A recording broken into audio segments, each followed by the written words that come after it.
This is the Watchmen podcast on TV Podcast Industries. We're talking about episode 5, Little Fear of Lightning.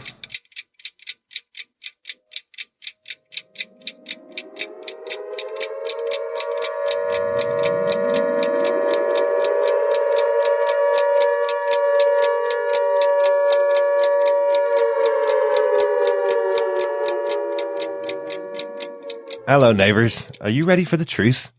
This is TV Podcast Industries. We're watching Watchmen, episode 5, Little Fear of Lightning. I'm one of your hosts, Derek. I'm one of your hosts, Chris. Hello there, fellow watchers. I'm one of your other hosts, John. Oh, there's other people with me this time. I'm so happy. It's not you, it's us, I swear. It's just, like, okay, yes, the smell doesn't help, but, Hey. So you have me in one room, over in Ireland. You have Chris in another room in Ireland, and we have John in Switzerland. This is the first time I think we've done a three-way international run like this, have we? Yeah? It's not the first time I've done a three-way, but that's besides the point. All right, Chris. All right, personal life. Too much information. Absolutely. That might make it into your own American hero story in future, Chris. There was certainly some stuff going on in this episode that should have probably been left at home. If I pass out as well, it's because the cleaning fluids are probably all sort of seeping into my brain. Moving out of your house in Switzerland and moving back to Ireland. So we'll all be in the same country at least for the next episode. Out of our house, Derek. That's true. I've already moved. I'm gone. Well, welcome back, fellow watchers. If you don't know, this is our spoiler-filled discussion about the 5th episode of The Watchmen. We're about just over halfway, actually, into the Watchmen series. Only 9 episodes in the series, which is really interesting that we're getting to this point with a massive reveal and loads of stuff going on in this episode. First off, I do want to say thank you once again to another one of our patrons who's joined us over on patreon.com. Oren Dix, who's now supporting us over on Patreon. Thank you so much, guys. Want you to also say thank you to all of our patrons so far. Thank you so much, everyone. That's it's so good to get your support. So thank you multiple times, fellow watchers. Yes, absolutely. Without your help, we could not keep the lights on, because right now we are supporting lights on in 3 different houses. Exactly. I am literally in the dark because of the crazy Swiss rule that you have to take the light fittings. So I've got a lamp and the 2 hall. So yeah, and I've got to get rid of them at some point as well. That's right. I have to disconnect those as well. Happy days, fellow watchers. Happy Good, days. huh? Good. I would probably give a sanguine, fairly critical appraisal of this. But we do want to say a massive thank you to all of you that support us over on Patreon. If you want to support us on Patreon, you can go to patreon.com/TV Podcast Industries. The other way to support us, as we always say, a great way to support us for free is just share the podcast. Share any of our posts about the podcast over on Facebook, over on Twitter. You can go to our website and share it into Reddit, wherever you want to share our podcast. Hopefully you'll find more listeners for our show and for what we talk about over the last 438 episodes, I think we are now, which is pretty massive. Just slightly. Yeah, loads of shows that people should be interested in listening to. So, Derek, do we want to jump into this beautiful podcast, this beautiful episode? So, as always, so we do not deviate with history or time or any of the wibbly wobbly in between. Do you want to give us the episode details of what they gave us? Absolutely, yes. This episode was written once again by Damon Lindelof, this time with Carly Wray. Carly's written for Constantine, Westworld, and with Damon Lindelof on Leftovers.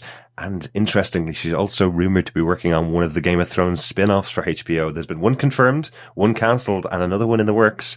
And Carly Wray is supposed to be responsible for it. Interestingly, on IMDb, it's called the Carly Wray Game of Thrones spin-off, which I really like. So maybe she's showrunner. You never know. The episode was also directed by Steph Green. Steph has worked on 2 episodes of The Watchmen, one later on in the season. We spoke about her back when she directed season 2, episode 2 of Luke Cage, because she's done tons of work over in Ireland, where we're all from. She made her first short film over in Ireland and won an Oscar for it. I got nominated for an Oscar for the short film. So we're aware of her work over in Ireland. So interesting to see that she's now working in HBO and over there with Watchmen as well. So very cool people behind this week's episode. Yes, and you can definitely see some of Steph's touches on this one, which is a bit more human orientated, especially at the beginning. And I'm interested to see where Carly's Game of Thrones goes, because we lost the dragon one, but now we've got the Targaryen one. Yes, exactly. But isn't that also a dragon one? Of course they're really all dragon ones, but the one that we lost was going to be the big dragon one, and now we've just the Targaryen war one. Anyway, this is not the Game of Thrones podcast. This is the Watchmen podcast. Exactly. Not yet. John, do you want to tell us what the official episode description for this episode is? Sure. The origin story of Looking Glass is revealed, as is the truth behind the greatest hoax in American history. The smartest man in the world plots a daring escape. Pretty simple plot structure for this week's episode, really, isn't it? It is basically the origin story of Looking Glass. That's kind of exactly what it is. It's mostly all that's in the episode, really. I hear it ticking. The doomsday clock has been set to 5 minutes to midnight. Chris, at 5 minutes to midnight, what's your big point? For me, it's really the history is confirmed. Or the history of this alternate universe is confirmed. We weren't entirely sure how the squid had played into this. Now, to give a bit of background and the rationale of why I'm kind of calling this history confirmed is in the very last pages of, and I think it's only just a couple of panels, of the Watchmen graphic novel, which this is the continuation of, Adrian Veidt, Ozymandias' plan was to send a giant squid, an extra-dimensional squid, to attack New York to bring the world together. And we kind of guessed, and we'd been from the Pedopedia files, kind of the scale of what happened in New York in this alternate universe. We get history confirmed here. We get to see the history of New York. We get to see what happened to the people in Jersey, like just a few miles away from New York. Yeah. This is going to be different for people who watch the Snyder film. There was obviously some controversy, some discussion on the internet about Zack Snyder not using that ending in the film. One of them being that he didn't feel that the giant squid attacking New York could be pulled off correctly and look good on film. Yeah. Says the man behind so many pure visual effect movies like that. What? Exactly. That's one part. But also, so like, weird. looking at it here, and Derek, I'm going to let you comment on this, because this is something we just talked about just before we started recording. Yeah.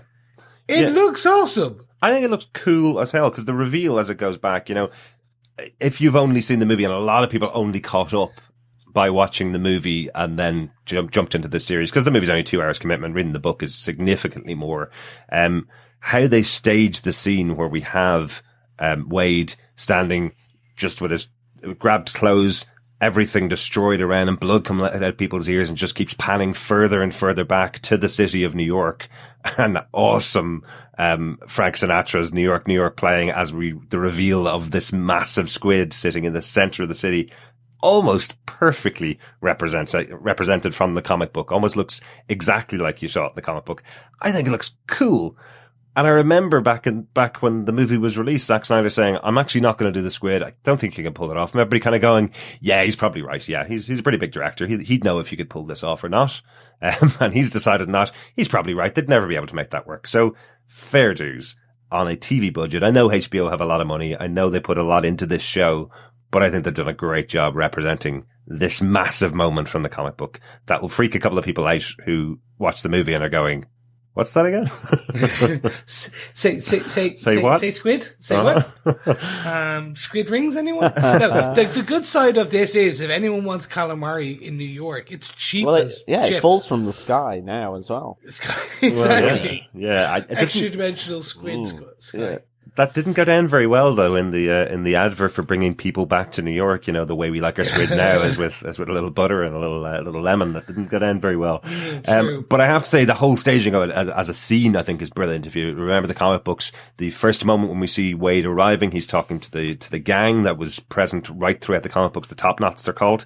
Weirdly now adopted by hipsters, the top knot on top of their head. Back then, they were kind of the version of punks that had survived into the 80s. They were really evil bad guys and gangs. So the minute you see them, you're back in the 80s. Didn't even need that Hoboken 1985 up on the screen. You know you're going back to that time. And on the wall behind them, they have an advert for Pale Horse, which was the band that was playing Madison Square Garden on the night of the attack in New York. So many little references that are pulled out here by the stage design or set design. Really cool to have that. And then finally, as after the explosion. And I do wonder, we know that, or we think that Wade was protected because he was surrounded by mirror, and that's what he thinks. That's what he's been spending the rest of his life effectively wearing this mask. That's actually my point in this area, wearing this protective mask over him. He feels that it's because he was surrounded by mirrors, but he's not the only person alive within that area either. As it pans back through the Ferris wheel, which interestingly also named the atomic clock, which I thought was quite cool. But as it pans back there, you do see other people who've survived for various reasons, I guess. So it wasn't just Wade, which I thought was interesting. Absolutely. I like how that's also carried through. I like the fact he's got, foil in his cap, during the, sort of the round circle, therapy session. And, I thought that was cool. And the fact that it ultimately, as you say, becomes his alter ego with, Looking Glass, and the mirrored sort of mask, the equivalent of Rorschach. Exactly. This was my point as well, to be honest, was the squid in New York. Just that reveal of the juicy tentacles through the skyscraper, and then leading to the big, squid on one of them. But also just, I think the whole opening was, amazing. It felt really epic with, just the intimacy of Wade and the top knot sort of girl, where she steals his clothes and then he comes out and everyone is or most people, are lying down dead with effectively blood from any orifice that will bleed, I suppose. And, I just think as an opening, it really ramped things up. It was, I just thought it was really epic. It really got your attention right away. And then you get that reveal of the squid. So yeah, what a fantastic opening. Absolutely. And without a doubt, I loved that moment when she steals his clothes and he's standing there and it's the mirror image of himself shouting back at Wade, telling him he's being an idiot, telling him he's sinned, telling him he deserves everything he gets now, and he's still saved from the attack, effectively. I thought that was fantastic. I thought it was really well staged as a scene. For me, the questions that start to come out is what saved people? Why are some people alive and some dead? Mm-hmm. We know, and we'll get to some other points later, who and what the squid is. And by who, I mean who was controlling it. Right. His name was not Simon the Squid. It could have been Simon the Squid. We do not know for sure. We will never know. Just this guy going out in a big squid costume, walking around the streets, shaking his arms. That wasn't as impressive as you thought it was going to be. It sounds like a children's TV squid. He goes, "Hi kids, look at your parents. My name's Simon. I'm here to spill blood out of your nose and eyes. Yay!" Oh my god, that'd be brilliant. Sorry, on a complete tangent, if any of our listeners have ever played Control, there is some kids' cartoon puppet kind of used in that to tell stories in a very horrific and scary way, and that's what I could just see. Simon the Squid attacking New York. Simon the Squid goes for a walk in New York and by accident kills people. Fantastic. That sounds like I'd really enjoyed that. Yes.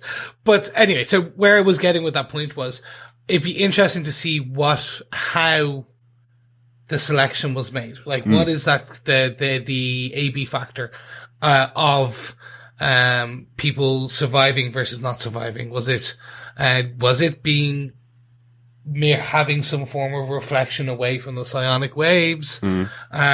Or was it certain people were targeted, certain chromosomes, certain genetic traits, all those things which will come out over the next while? Yeah. It is interesting because there's definitely, and again, definitely we'll talk about it in a later point, there's definitely a plan.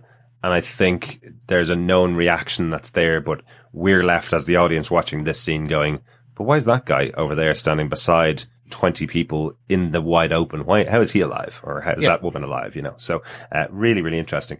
Guys, is that all three of us that have talked through our points in this particular I think so. Yes, it was a squid point. Or a squid pun. or I don't know. I'm trying to come up with something. It was tentacular. There you go. Very nice. Very nice. Interesting. There is a name for the mask that Wade wears. It's called reflectitine, which is okay. It's not Simon then. Not Simon, no. Do you remember, like, people were talking about it the first time they'd seen the character and they were saying, oh, I'd love to dress up like him for Halloween, basically, when they were going out and wearing costumes. They were saying that would be a cool costume to wear.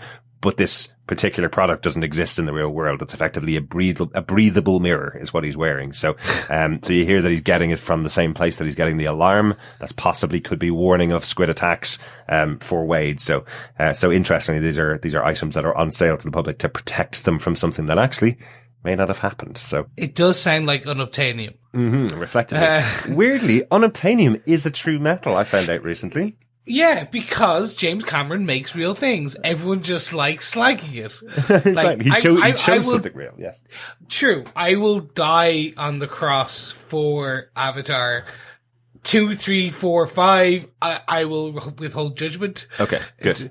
But Avatar 1 was a good film. I will not die on the cross for Avatar. Me neither.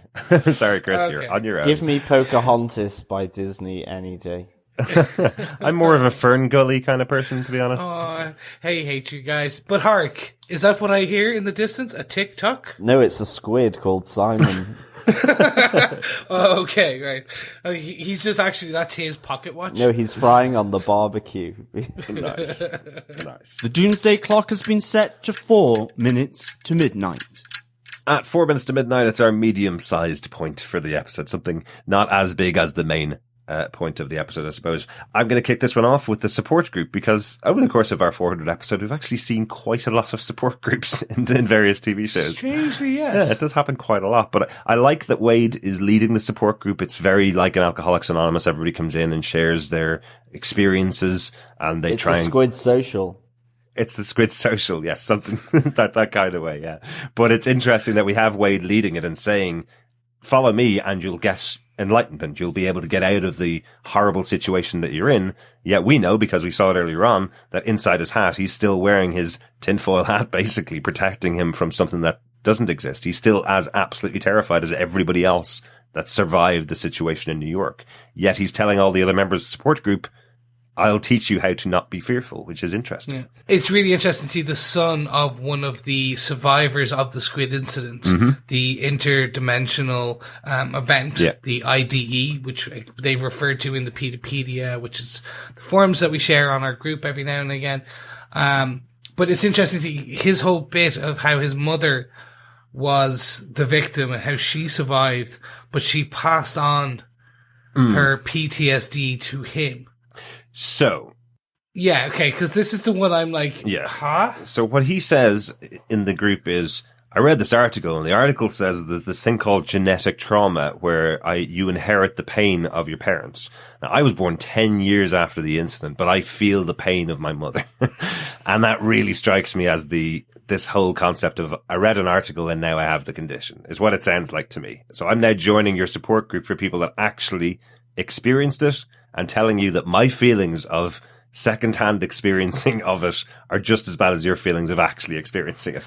And I'm calling BS on that, man.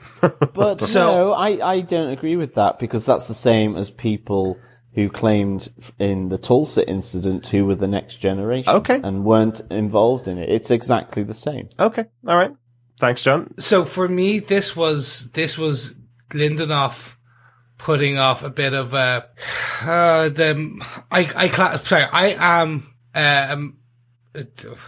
a millennial? No, I'm not. I am. You are, yes. It doesn't matter. You're not giving yourself that tag. You're our token millennial, Chris. Okay, I'm the token millennial in this group. The generation, anyway. This is, I think, a bit of a poking fun at the internet culture. Okay. Where I wasn't a part of that event, but your pain is transferable to me, and my pain is still as worthwhile as the pain you're suffering. Yeah. Gen X invented the internet. We are the internet savvy. Well, remember, So there is no internet in the Watchmen world. They don't have the internet because they pull back from technology. That's why he says, I read an article, and it's not on BuzzFeed. He read it on an actual newspaper. So there are these events like Sandy Hook, for example, where you have this, and then not just the immediate family or the immediate people who were involved and actually have the trauma of what happened. You then have these people on the internet who are no way involved, no nothing, but they like, oh, your trauma is my trauma. My trauma is just as big and as powerful and as hurt as you. And this is why I think Damon's going with this. In that, like, I think it's a bit of a, he doesn't poke fun at it. No.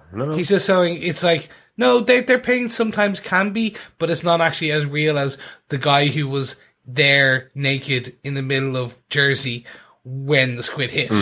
With real people dead at his feet that he'd just spoken to a moment ago, with the group leader who brought him and a bunch of kids from out of the city into New York, most of them all dead as well. How's he getting home? What's going on? Yeah, really properly traumatic experience for him. So that's where I kind of saw, like, I think it was just a bit of a wink, wink, nudge, nudge. Yeah. I don't think it wasn't a direct, but we did know that Damon was going to be a bit controversial and poke a few things on this one. So I think that this was a very subtle poke. Yes. I didn't get that at all. I just thought the support group was the driver for him meeting the lady there. Oh, yeah. And that it was just saying that there were support groups around because of the incident, because, as well, it is still existing because we've had the squids falling from the sky. So it's not a past event. It's a past event with trauma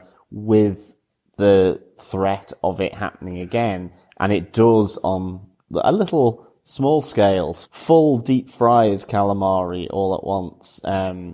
So, like, that's what I thought. I mean, I wasn't really thinking it was a conversation about sort of people joining on a bandwagon or whatever. I just read it like that. Yeah, no, what I was meant was that it was particularly just about the son who his mother's trauma had transferred to him. The rest of them they were all old enough to be there. It was just the comment by the guy who's 20 something and going, my mother's pain transferred to me genetically because I read an article and I heard that to be true. Yeah, exactly.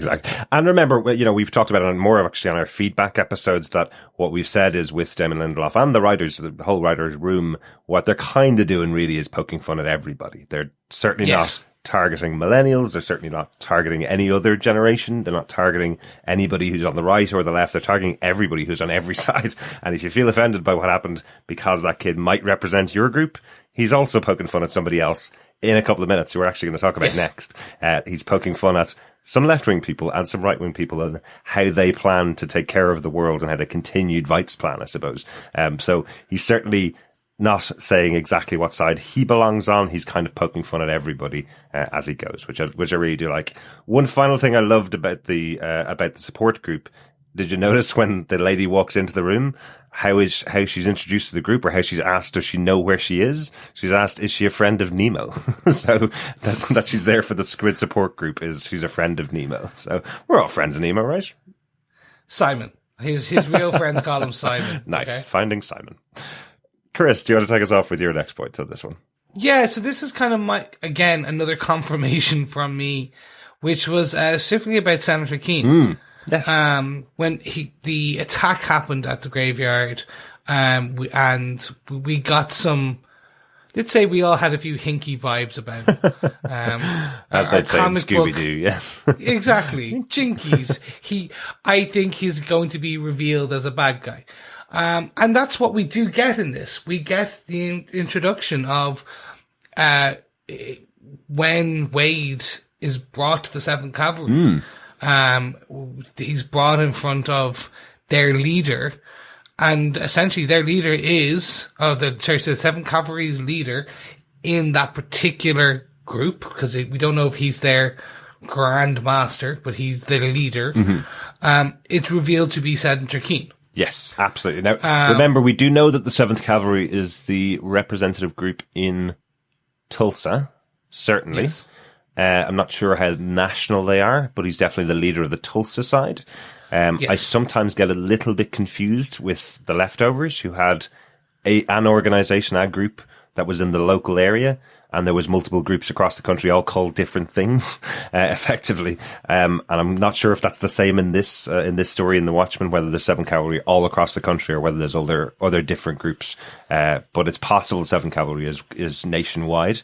Senator Keene, I love the reveal, really, that Senator Keene came to Tulsa and took over the 7th Cavalry, while Judd, the former police chief, took over the police to separate these two groups, because effectively the leaders of both groups are working together to make sure that there isn't massive incitement of violence against each other. That's at least what he says to Wade. Exactly. He says that after White Night, he didn't want it to happen again. So he's taking leadership of one group, Judd's taking leadership of the other. So I think it's really interesting what he's saying. I guess everybody has their side and everybody has their belief in what they're doing. So it'd be interesting if that's all true. Yeah. And we know two facts. Well, I should say we come to know two facts. The first, that, through the Pedopedia files, we are taught that Senator Keene's father was involved in the 7th Cavalry previously. He was the former Grand Master, that's right, yeah. Yes. Yeah. So that led to some, it's kind of like a legacy in a college, I suppose. Mm-hmm. You're automatically in. Yeah, it's what they basically said was that the former Grand Master had the painting on the wall of their house, and that was the indicator to anybody that was from the cavalry that this is the Grand Master kind of thing, and he would pass it on to the next leader. And we know the painting was in Judd's house after he died, because that's where Sister Knight saw it. That's where Angela saw it in there. I know I'm being pedantic, but this is the first time we've actually heard that Judd was the leader of the cavalry. We were questioning whether it was just that he passed the painting on to him because he's already dead. But obviously he wouldn't have done that. He would have passed it on to the next leader. So Judd is the leader. That was our indication. That's why it focused so solely on the painting on the wall. At the time, we didn't know. The reason it was focusing on there was saying, this is here because he's the leader. So an interesting idea that they're leaders of each faction, but actually working together. Yeah. And the interesting part from that is how he came to certain bits of knowledge. So his knowledge of the squid attack comes from his basically appointment to the head of the Department of Interior. Mm-hmm. When no one else wanted this job, it was ridiculous. It's a dead end. When he was a senator, or a young senator at that.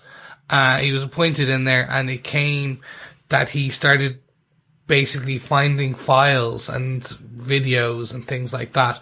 And on his first day, he was shown a video, and we'll get into that video later, but it's taken him that long to get it out. But that took him down the road of working with Judd. Mm-hmm. So it's this was very much a lot of revelations of things that we had guessed. Yeah.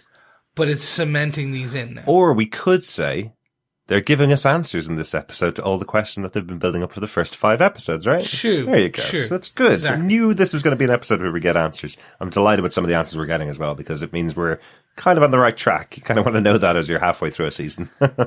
Yeah, exactly. It's like, oh yeah, we guessed this right, and it was a good guess.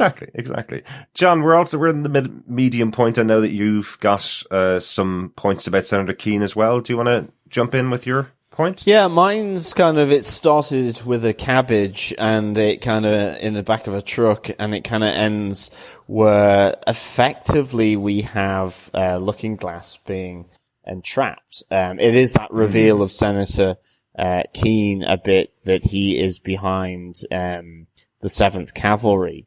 I mean, he doesn't seem to believe in them. He seems to suggest them all like hired thugs, but it's the fact that he's after Looking Glass, that the whole setup of the support group, everything was just to try and bring him into contact with the 7th Cavalry and Senator Keene. So he does radio for help, but we hear that they've blocked his channel, and he is effectively then being asked to watch this piece of footage of Adrian Veidt in his Ozymandias outfit. And I suppose the thing that struck me was just that, as the camera's going between this footage and back to a unmasked Looking Glass, you kind of get the facial expressions that I was thinking, is he converting round to Keen's aims or the 7th Cavalry aims? Because I'm not too sure whether Senator Keen's aims are aligned with the 7th Cavalry. He seems to be just... It felt like he was just using them and pretending to have their own views, but maybe he does, or he just thinks that they're a bunch of kind of hired hired fighters, the brawn in that sense. So I didn't quite know how aligned Keen was. I think it was just using the 7th Cavalry as a vehicle. So that's why I'm kind of saying, is this some kind of conversion of Looking Glass into this new kind of Rorschach by being exposed both to the 7th Cavalry and Senator Keen's aims?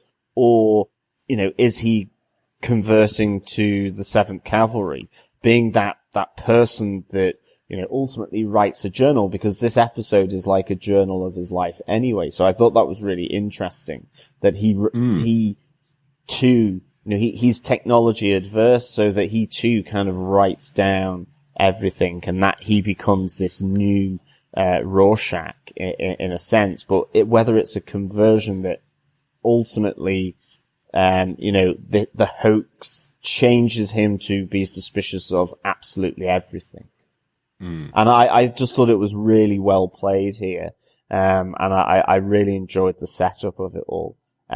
With, the woman, I didn't catch her name, but she's quite famous. I recognize her from a number of other things. The woman in the support group that entraps him, basically. But I really enjoyed this, and I just wonder whether we get to see him taking, it's fairly obvious he's got that Rorschach element to him with his fairly antisocial behavior, as well as the mask. But whether, he becomes, that even more cynical to the point where he will want to expose what Senator Keen has shown him, with the Ozymandias footage, rather than come on board. So I really enjoyed this. I thought this has massive potential. Keen gave him, which was set up, do this thing for me, and we need you to do that because otherwise we'll destroy you. And if you do this for us, you'll work with us, and etc. All's going to be good. And Looking Glass does do the thing that he was asked to do. And then the ending of the episode is a hit squad about to go after him. So can we assume that Keen has already double-crossed Looking Glass? Yeah, maybe, yeah. I just thought it was really, it felt like the grenade being thrown into the series, and the fragments of that grenade could go anywhere. And I thought that was really exciting. I think it felt really pivotal to me as to how Looking Glass will respond here, both from his meeting with Senator Keen under forced circumstances, knowing what he's doing, who he was, through to the footage, and as you say then, Chris, this idea that maybe there was some hit put on him after that. Yeah, that's really interesting, yeah. And I wonder, the idea of Keen and Judd getting together to do what they're doing, it does feel like the plan that Veidt did in the 80s, right? It feels like he's looking at the world and going, well, there's these two factions, what are we going to do about it? And we'll manipulate both sides of the argument to get the outcome that we want, in the same way that Veidt manipulated the world using the squid. And we also hear that discussion between Looking Glass and Senator Keen, where they're talking about this transportation device that they're using to move the basketballs back and forth between two different rooms. And Looking Glass is going, you're going to use that, aren't you? You're going to drop another squid on the city of Tulsa. And Keen goes, no, we've got a much bigger plan than that. So really intriguing what he's actually going to do in the future, I presume he's not going to drop 600 basketballs on the city of Tulsa. I presume it's much bigger than that. Think bigger. 800. Christmas presents. It's going to be like Santa's sleigh has blown up in the sky. And all these Christmas presents. Maybe they're trying to attract the Harlem Globetrotters to Tulsa. What do you think? Yeah, exactly. I mean, the one thing that struck me on that scene, and you saying about Senator Keene and Judd having sort of directed everything, and I'm like going, I wonder if that's the case, because in the back of my mind, I was there going, how have they got this technology? So all of a sudden Lady True became a factor in that. Is she the modern day Adrian Veidt, Ozymandias in Tulsa, giving these guys tech to do something? And so that's the other thing, is there a trinity here of Lady True, Judd, the former and now dead chief of police, and then Senator Keene? Yeah, entirely possible. I think one of the things I mentioned on the feedback section last week was that Lady True says something about Adrian Veidt, that his DNA is in everything that she does. So it feels like once she bought his company, she got the rights to this piece of equipment. Looking Glass rightly calls out that what they're testing was being tested on November 1st, the day before the attack in New York. The same piece of equipment was being tested in New York, and then the squid landed. So they're trying the same thing out right now. So it speaks back once again to Will, saying to Lady True, in 3 days' time, Angela's going to know what's happening. So he sounds like he's also involved in the plan, of course, saying that he knows exactly what's going to happen with Senator Keene. Everybody's going to know in the world what they're doing. So really intriguing right now. Yeah, definitely. It's going to be interesting where this story goes and how it kind of goes from here. And it's a great analogy you used, John, there. By answering questions, a grenade's gone off. And then where does the shrapnel go? There you go. That's a really good one. But I think that's about time we move on to our next and final points. The doomsday clock has been set to 3 minutes to midnight. Just our small points about the episode at 3 minutes to midnight. Chris, do you want to give us your small point, the final piece that you want to take out of the episode? I lost a little bit of Chris here. All he's saying just at the beginning is that he finds it interesting, this small point that the 7th Cavalry have followed through with the plan because they need a scapegoat and they're going to hand over Sister Night. But he kept the rest of it. So they give the FBI, they give Laurie Blake the Sister Night. And it's basically, he knows that Blake has bugged their phone and bugged the plant pot. Yes, I do. Was it the cactus? The cactus, yes. Yes. What does she say? I'm the FBI, we bug shit. Yeah, exactly. Don't take offense, that's what we do. Love Laurie. Even for a moment in the episode, I love Laurie, she's great. Yeah, and it's just, it was good to see, because he basically entraps Sister Night. Effectively, to a degree, ending their relationship, their partnership. They were not partners, quote unquote, but they were very close, to the point where Angela would go see Wade quite a lot and ask for help, and knew about his ex-wife and everything. Yeah, but remember, they both called each other weird. So they both, even though they're both masked characters in this show, they both think each other's idea of how to mask themselves up, I guess, is weird.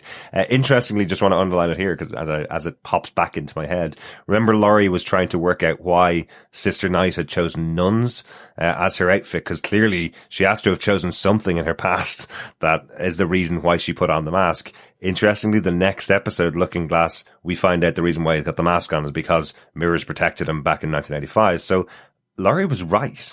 That's what I find interesting. Laurie was absolutely right. Another masked character chose something from his past that protected him to design his full costume out. So maybe there is something in Sister Night's past. Maybe she was put in with nuns that took care of her and she took on their persona as her persona to fight in the streets. But I just like that Laurie was right. I think that should be the title of a point here. Fair. Yeah.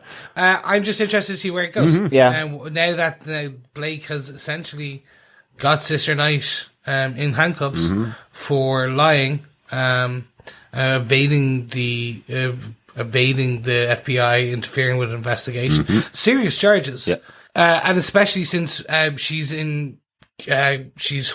withholding illegal pharmaceuticals.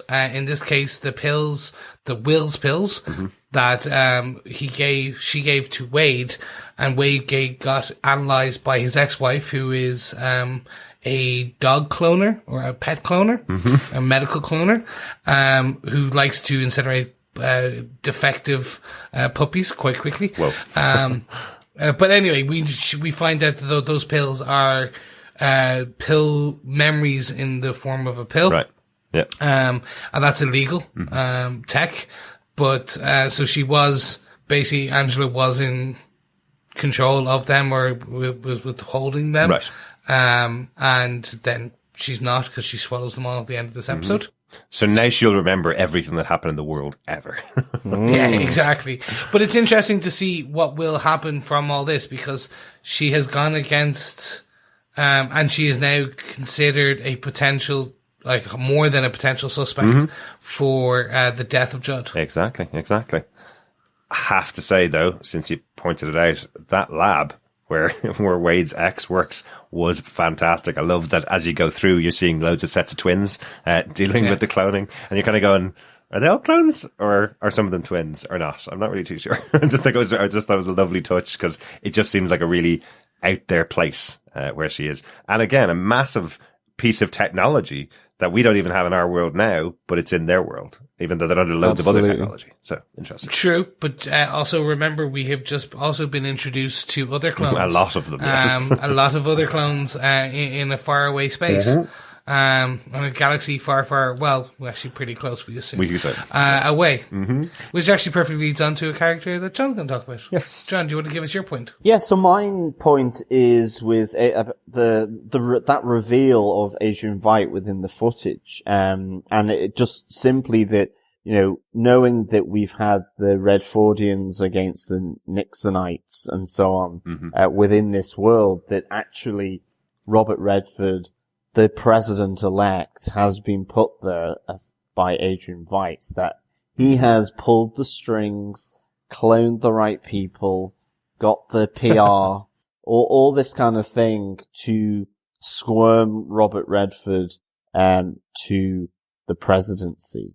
And even though, again, Robert Redford's agenda is seemingly one that is good, he's gotten there by Adrian Veidt, and I thought this was really good, because you just kind of then question Robert Redford as president, because Adrian Veidt is certainly someone who is ruthless. He will remove people, millions of people, if it serves his agenda, and just because of what's going on in the manor where he's trying to escape, you know, what is his agenda now? To what extent does it link with Lady True or not? Or are these two competing? So I really like that footage, because, yeah, again, it just undermines the foundations that you've had in the good president, Robert Redford. And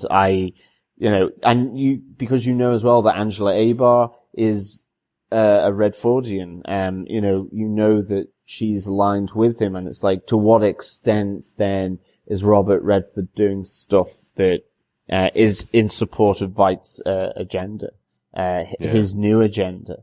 So yeah, it just it casts a bit of doubt onto the El Presidente. You're right. It's such a weird alternate world where a president can be put in place by people that would use his power for their own benefit, isn't it? Just such a weird thing, you know? No, I love when you have a sci-fi story that can tell a story that couldn't possibly happen in our world. Well, it's not at all, absolutely.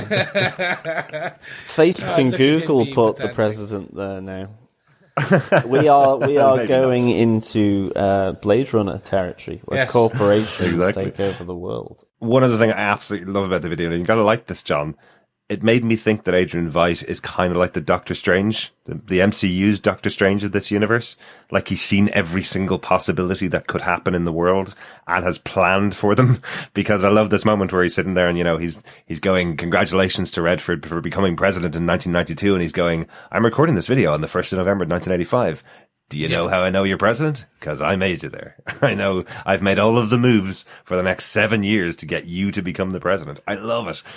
Did the de-age Jeremy Irons a lot, do you think, or not enough? Or not enough for me. For me, because we're talking 30 years later now, right? Yeah, and the reason it wasn't enough for me was the fact that Marvel has shown us that you can de-age them to an extent, and anything after that, it kind of starts getting uncanny valley. In fairness to Marvel have done a great job on some of the people that they've de-aged, but it's cost millions. And they're not going to blow that much budget on one episode of a TV show. And I totally get that. Definitely not asking them to do that. I was just wondering whether they could have got a different actor in to portray him in his 30s as opposed to in his 60s, or in his 40s as opposed to his 70s, whatever way they wanted to do it. He does have a works. son, am I right in saying Jeremy Irons has a son? Maybe. I think he does. I think he has a son, or yes, Max Irons, who's also with just an amazing name. But that is a magnificent name. Fantastic job there, Jeremy. Well done. Yeah, and he does look quite like him. He was in Terminal, Condor, a few other kind of cool. Terminal is one I know him from because he's in with Margaret. Oh, thankfully those are two separate movies, because Terminal Condor sounded really bad. Hey, it could be good. Yeah, I would have just got his son to play it for all of 2 minutes. Yeah. Or whatever the 5 minutes was, because he was supposed to be in his late 20s when this happened. No, 30s. That age group. I suppose that we don't know. We don't know for definite. 30s or 40s, I would say. It would be roughly the age group for Adrian Veidt. I love the scene, to be honest. Yeah. I don't really want to come down too hard on the scene because they didn't de-age him, because again, it's Jeremy Irons talking to camera, and he's so good. His voice is so good. He sounds so powerful. And again, this idea where he's got that confidence of going to the future president in 7 years' time. I put you there. Believe in what I did. I didn't just do that. That squid thing that you've all been worried about, I also created that. I also planned meticulously what was going to happen and kill 3 million people in New York, and the psionic wave that's sent out by the landing of the squid will also affect millions more people across the country, send fear through their system so they'll leave New York and then all band together against this common foe, because that's just how good I am, you know? Nobody else can pull it off, whether they are the son and look like Jeremy Irons. He's just a brilliant actor to be able to pull that off. I think it's so good. I have to agree with you. Sorry. It's not that I was coming down on it. No. I think it's true. But actually perfectly, because we did get a good bit more Jeremy Irons in this episode. So I believe, Derek, you want to take this one away? Do you know, after so many weeks on this show of seeing Jeremy Irons and his contraptions to fire people out into space or out of the dome, I loved seeing the other side of the dome this time. How cool was that when we actually realize how many, I suppose, people have been out there? He's still surrounded by Mr. Phillips and Miss Crookshanks as he puts himself into his own spacesuit and gets fired off by catapult out into space onto a planet. And then suddenly we see hundreds and hundreds of bodies of Mr. Phillips, and I think we see quite a few Miss Crookshanks as well. Yep. Miss Crookshanks. He's an equal opportunist catapultist. Exactly. In the past, we've only really seen him use Mr. Phillips for all the experiments. We haven't really seen much of her being used as being fired off into space, but we did see him kill quite a few Miss Crookshanks in the past as well.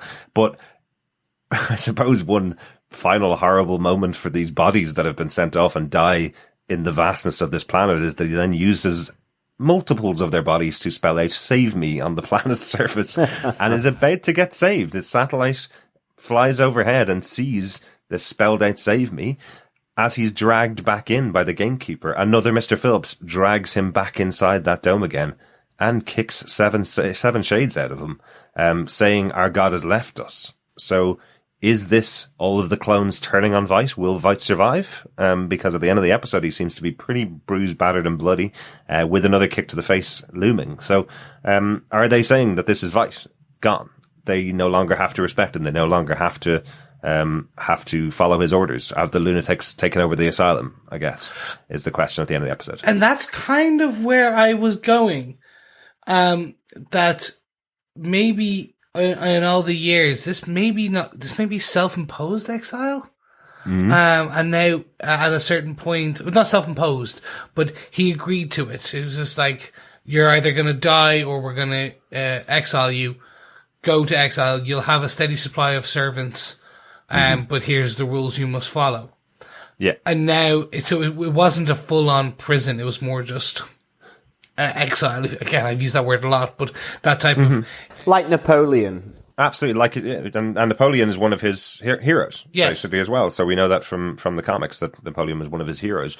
And I suppose, interestingly, he did have that line saying when he arrived first, the place was a paradise. So you're right, Chris. It does sound like he did agree to go into this place, and then over the many years he's been there, he's realized this is absolutely a prison. This is just like a prison that he would have been on in Earth. So maybe his choices were, well, you could either go to a prison or you can go to this paradise exile where you're not on Earth. Okay, grand, I'll go to this paradise exile. That sounds great. Oh, it's just a prison, just like it would have been if I was sitting in amongst concrete walls, except it looks a bit nicer. Exactly. And it gets interesting to see then as well that again, the questions start building in my mind. Who exiled him? What is he on Mars? Well, he's not on Mars. We know that. Potentially the moon. Yeah, it's grey exactly. rock. Yeah. So that's what I was thinking. I think you could see the Earth behind as well, so it's pretty close to Earth. Yeah. So it sounds like it's the moon. It's intriguing. Definitely want to see what's going to happen with that character. If he's going to be alive in the next episode, as I say, and being kicked in the face repeatedly is not a good sign for a man of like him. No. Also, just one final thing about Adrian Veidt there. Remember the arrogance and confidence you saw on the video with this guy, as I said, who sees the future and can plan for all eventualities. Now he's on a planet with clones who, when he first finds them, they can't even speak, they can't think for themselves. So maybe it's just his absolute hell is being surrounded by idiots who will do everything that he says, basically. They're just clones. They're just servants. So he's in hell because he has nothing to challenge his brain capacity. So this is why he's trying to get out of the prison, is because that's the only thing that's challenging his brain capacity. How do I get out of this situation? So maybe it's just that. Maybe he's been planning to get out of here because it's the only thing to keep his mind working. He's the most intelligent man on Earth. Now he's on a different planet. So. Yeah, I didn't think about that. It's all going to come out what happened post the video. So what else happened kind of from recording of it? Because in the comic books, he gets away with it to a degree. Like his plan comes to fruition. He's not imprisoned or castrated but yeah, it's going to be interesting. But I think it's about time we move on to our final points for this episode. The doomsday clock is now at 2 minutes. I repeat, 2 minutes to midnight. Yes, at 2 minutes to midnight, we are on to our Easter eggs and comic connections, things that you may have noticed. Obviously, the opening scene being the comic book brought to life is quite fantastic. Nothing more really that I could think of to pick out there. I absolutely loved the use of the 80s song Careless Whisper by George Michael. I adored the use of that as you hear it in the background. And then after the fall of the squid, it slows down, it's broken, it's a different version of the track. And then throughout the episode, it's almost the theme of Looking Glass is being played on the piano multiple times in much slower versions, because it was this defining moment for the character of Wade before he became Looking Glass. So thought that was interesting. One little thing just to come back on something we mentioned back in episode 2, I think, where they said only 3 people survived, the White Knight. We thought that was Judd, Angela and Looking Glass. We find out here that Looking Glass actually joined the police department after White Knight. Only at the point when he found out that they could wear masks was when he joined the police force. So he wasn't an officer before that. So thought that was quite interesting. And we don't know who the third person is now. Oh well. So just a very small one from me, which is I actually want to give credit to both Derek and IMDb on this one. Because I just think this is so cool. The episode title is a quote from 2,000 Leagues Under the Sea by Jules Verne. And it's if there were... No, it's not, Chris. 2,000 Leagues Under the Sea. You could swim 2,000 Leagues Under the Sea. Yes. It's actually 2,000 Leagues Under the Sea was the first name of the title. And then people were like, Jules, what are you talking about? What are you talking about? That makes no sense. And he goes, do you know what? I'll actually edit it and we'll call it 20,000 Leagues Under the Sea. There you go. Yeah. Yeah, it's a better title in retrospect, but 2000 Leagues Under the Sea was pretty cool. Everything was just very shallow, even the book. Yeah, the actual quote was, if there was no thunder, men would have little fear of lightning. And that's the kind of whole point of this scene, isn't it? You know, the squid being dropped in New York is the thunder and makes people afraid of fighting against each other, of dropping nuclear weapons on each other, because they can see the devastation on one city of the squid. So, yeah, fascinating. Really, really good choice. Yeah, it was a nice way when you kind of read back, and this is one of the reasons I love this. The show in particular is there's so many little details that just completely go over your head, but when you dig into them, you're like, okay, this is good. Yeah, absolutely. My final one for this time is Hooded Justice in American Hero Story, this episode, with his boyfriend. Really interesting that we see in here his boyfriend saying, I know you're beautiful underneath the mask, take it off. And he says, I will never reveal my face to anyone at all. So once again, showing that not even Captain Metropolis, his partner, knows what he looks like underneath the mask. So, you know, once again, this idea that Will could possibly be this character of Hooded Justice, because maybe not anything at all that anybody knows about him or anything that's in the show is real. Maybe it's all made up, you know? With that said, John, what did you think of episode 5 of Watchmen, Little Fear of Lightning? I really enjoyed the episode. I absolutely would give this a 4.5. Giant deep fried calamari with chili and salt and pepper out of 5. Yes, I really enjoyed the backstory, the journal, if you will, of Wade, of Looking Glass. I thought it was really good, and I loved the twist of getting the 7th Cavalry and him chasing that red herring, and you have the reveal of Senator Keene under one of the masks. You have the revelation of Ozymandias putting Robert Redford on the throne, and you know, I just thought this really was a good mix-up. It gave a lot of answers, as you've been saying, but certainly it was a really good episode. You have Angela getting arrested. You have Looking Glass, you know, sort of turning in this. So it was really good to see, and it was nice just to understand what those pills were as well. So yeah, I thought this was a real solid episode. Really enjoyed it. Definitely. Yeah, nice to find out what those pills are. I still don't understand what they are. I'll have to wait till the next episode. I may find out or understand them a bit more next episode. At least we had some more investigation on that side. Everybody was involved in it, definitely. For me, yeah, a really good episode. Totally with you, John. I think they're getting better every week. And it's really weird when you go, this episode is amazing. The next episode is also amazing and better than last week's, you know, which just means the quality of the show is really good. Something I'm looking forward to every single time we get to watch a new episode. So really excited to see episode 6 next week. Chris, what did you think of this episode? For me, it was a lot slower. What was happening and the motivations. And that's what we got here. This slowed down, but it was still enough. It gave us enough answers and actually posed a few more questions.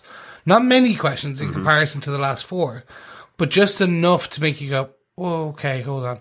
So I really enjoyed this episode. It wasn't as hard hitting, to me, but it still packed enough of a punch that I'm dying to see episode 6 and poor Ozymandias. Like, what's he doing on the moon?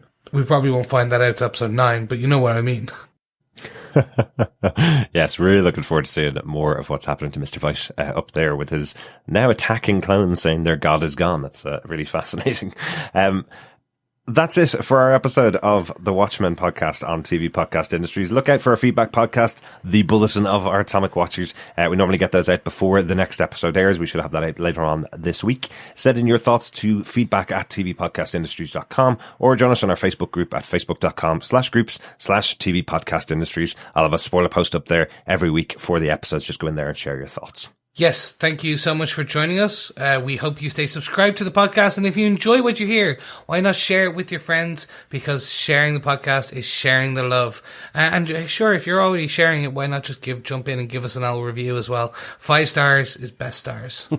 Or 52 stars, actually. Then you can be like the American flag. There you go. Excellent. Hooray.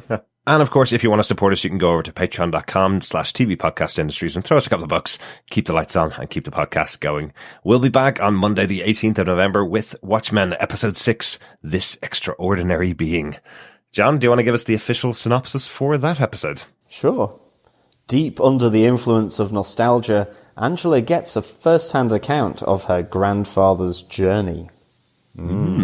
Interesting. So she's basically whacked off her face on drugs. And she goes to another zone. Yes. Was nostalgia the perfume that was in The Watchmen? I suddenly have that in my head. Oh, maybe, I think yes. it was. Yeah. I certainly have that in my head. Interesting. I'm looking forward to seeing episode 6 now. Bye-bye, watchers. Keep watching The Watchmen. Watch those guys. As always, fellow watchers, thank you so much for listening. It's been a pleasure. Remember, keep watching and keep listening. Bye.